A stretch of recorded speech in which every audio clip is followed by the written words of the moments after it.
ஒரு சீனியர் லீடரா இருக்கீங்க. அண்ணாமலை இன்னைக்கு ரிசைன் பண்ணிருக்காரு. எப்படி மேடம் பாக்குறீங்க? அவர் ரிசைன் பண்ணிருக்காருன்னு நீங்க சொல்லிதான் எங்களுக்குமே தெரியுது. ஊடகங்கள்ல சொல்றீங்க பல நாளா. ஆனா அவர் ஓப்பனா அவர் பேசல. இன்னைக்கு 12 மணிக்கு நான் பேசுறேன் ஊடகம் வழியானே சொல்லியிருக்காரு. பிஜேபில இருந்து லெட்டர் வந்திருக்கு. அண்ணாமலையோட ரெசிக்னேஷன் லெட்டர் நாங்க அக்செப்ட் பண்ணிக்கிறோம்னு நிதின் நபி லெட்டர் கொடுத்திருக்காரு. பட் அவர் வாயில சொல்ற வரைக்கும் நம்ம எதையுமே கன்ஃபார்ம்டா எடுக்க முடியாது.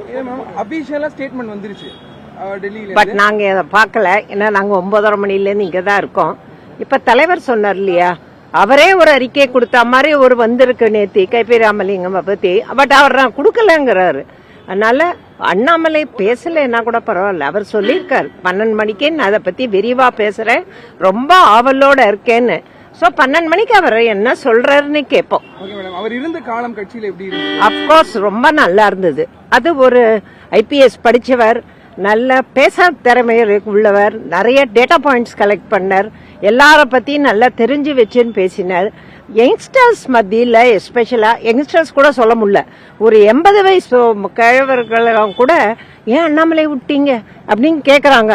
இப்போ அசம்பிளியில போச்சே கூட ஏன் நாங்க யாரும் விடல, அவர் இருக்காரு, அவர் பிரச்சாரமே பண்றாருன்னு சொல்லிட்டு தான் இருக்கோம். பட் அவர் என்ன நினைக்கிறார், அவர் ஏன் வெளியில போனோம்னு நினைக்கிறார், இஃப் அட் ஆல் அவர் வெளியில போனா அது எல்லாத்துக்கும் ஒரு ரீசன் இருக்கும். நம்ம 12 மணிக்கு கேட்டுட்டு கூட அடுத்தது பேசுவோம். அவரை தொடர்ந்து மற்ற நிர்வாகிகளும் கட்சியிலிருந்து வெளியே நிறைய பேர் கொஞ்சம் வெயிட், நிறைய பேர் போறதுக்கு சான்ஸ் இருக்கு. நிறைய ஃபாலோவர்ஸ் இருக்காங்க அண்ணாமலைக்கு. ஸ்பெஷலா பிஜேபின்னு இருந்தாலும் அண்ணாமலைன்னு ஒரு கல்ட் ஃபார்ம் ஆயிருக்கு.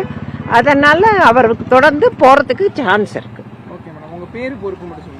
Pramila Sampath, state secretary. Annamalai resign பண்ணிருக்காரு. அவர் இருந்தப்ப எப்படி இருந்தது கட்சி, இப்ப எப்படி இருக்க போது? ரிசைன் பண்ணத அக்செப்ட் பண்ணிருக்காங்க. நீங்க ஒரு பாஜக நிர்வாகி எப்படி பாக்குறீங்க? No comments. சீனியர் அண்ணாமலை இருந்தப்ப பாஜக எப்படி இருந்தது அது சொல்லுங்க. எல்லாமே நல்லா இருந்துச்சு. அவருக்கு நல்லா இருந்துச்சு. இப்ப இவரும் நல்லா தான் பண்ணிட்டு இருக்காரு. பிஜேபி அப்ப சூப்பரா இருந்தது. இப்ப நோ கமெண்ட்ஸ், நத்திங். இல்ல இப்போ ஒரு பாஜக நிர்வாகியா அண்ணாமலை ரிசைன் எப்படி பாக்குறீங்க? Welcome sign for Tamil Nadu. It's a welcome sign for Tamil Nadu. All of are expecting for his decision. Wait for the positive decision. BJP நிர்வாகியை நீங்க இத அக்செப்ட் பண்ணிக்கிறீங்களா? What is there? Nothing wrong in it. Yeah, he is for development of this Tamil Nadu, state of Tamil Nadu. Nothing wrong in it. Yes, we welcome it. Yes, we welcome it.